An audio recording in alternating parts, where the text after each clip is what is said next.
కేంద్ర బడ్జెట్ తెలంగాణకు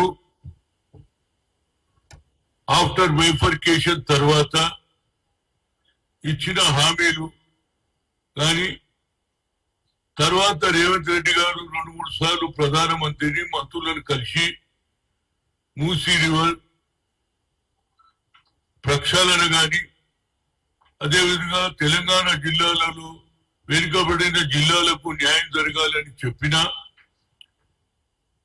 ఆఖరుకు మా పరిస్థితి ఏమొచ్చింది, తెలంగాణ అనే పేరు కూడా ఉచ్చరించడం లేదు.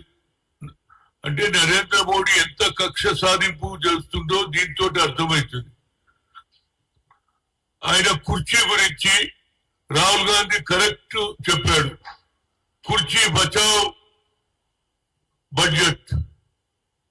ఎవరైతే బీహార్ ఆంధ్రలో వాళ్ళు సపోర్ట్ చేసినటువంటి ప్రభుత్వానికి వాళ్ళు ఇచ్చినటువంటి అన్ని విధాల అమరావతి కావచ్చు, పోలవరం కావచ్చు, అన్ని కూడా వారికి చేయడం. అదే విధంగా గతంలో ఆంధ్రలో స్పెషల్ స్టేటస్ అన్నారు, అది ఇవ్వలేదు. కాబట్టి అన్ని తరాల చంద్రబాబు ఏది అడిగిండో అవి చేశాడు. అదేవిధంగా నితీష్ ఏం చెప్పాడో చేశాడు. ఇది ప్రజల బడ్జెట్ కాదు. అప్నా వికాస్ సబ్కే సాత్ అన్నాడు, సబ్కా వికాస్ సబ్కే సాత్ అన్నాడు. ఇది సబ్కా వికాస్ కాదు, అప్నా వికాస్ అయిపోయింది. అప్నే కుర్చీకి వస్తే తన కుర్చీ గురించి ఆ ప్రభుత్వాలనే ఆ ప్రభుత్వానికి ఎక్కువ నిధులు ఇవ్వడం జరిగింది. దీని మీద తప్పనిసరిగా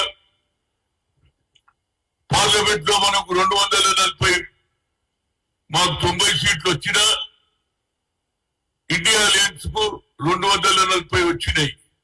కనుక వాళ్ళు తప్పనిసరిగా పార్లమెంట్ లో నిలదీయాలని, అదే విధంగా అన్ని రాష్ట్రాలకు సౌత్ లో ముఖ్యంగా అన్యాయం జరిగింది కాబట్టి, కేవలం ఆంధ్రకే లాభం జరిగింది కాబట్టి దీని మీద పార్లమెంట్ లో రాహుల్ గాంధీ నిలదీయాలని కోరుతున్నా.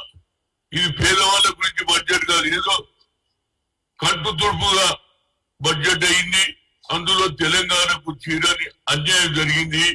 ఇది కుర్చీ బచావ్ బడ్జెట్ అని చెప్తున్నా. దీని మీద పార్లమెంట్ లో ఇంకా 12 వరకు జరుగుతుంది. కాబట్టి ఈ పార్లమెంట్ లో ఎప్పటి వరకు అయితే నరేంద్ర మోడీ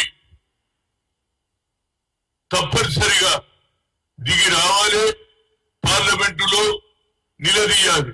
అప్పుడే ఈ ప్రభుత్వానికి కళ్ళు తెరవడం జరుగుతుందని ఒక మాజీ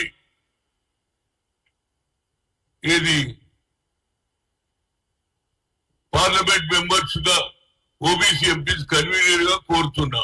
దీన్ని తప్పనిసరిగా పార్లమెంట్ లో నిలదీయాలి. మనకు 240 మెజార్టీ ఉంది కాబట్టి అప్పుడే ప్రభుత్వం దిగి వస్తుంది అనేది నా ఉద్దేశం. అది పోతే నేను గత యోజన కాంగ్రెస్ నుంచి పిసిసి నుంచి ఎక్కడ అన్యాయం జరిగితే అక్కడికి వెళ్ళడం నా ఆనవాయితీ. అది ఆదిపూర్ లో గాని, ఖమ్మంలో రైతుల ఏదైతే సంఖ్యలు లేచినప్పుడు కానీ, అదేవిధంగా సిరిసిల్లలో ఎస్సీలకు అట్రాసిటీ మీద కానీ ఈ విధంగా పోతున్నా. నిన్న రామాపురం, గడిగూడెం, సూర్యాపేటలో ఏదైతే పింగళి వెంకయ్య గారి జెండా తయారు చేయడం నడిగూడెంలోనే జరిగింది. ఆ పక్కకే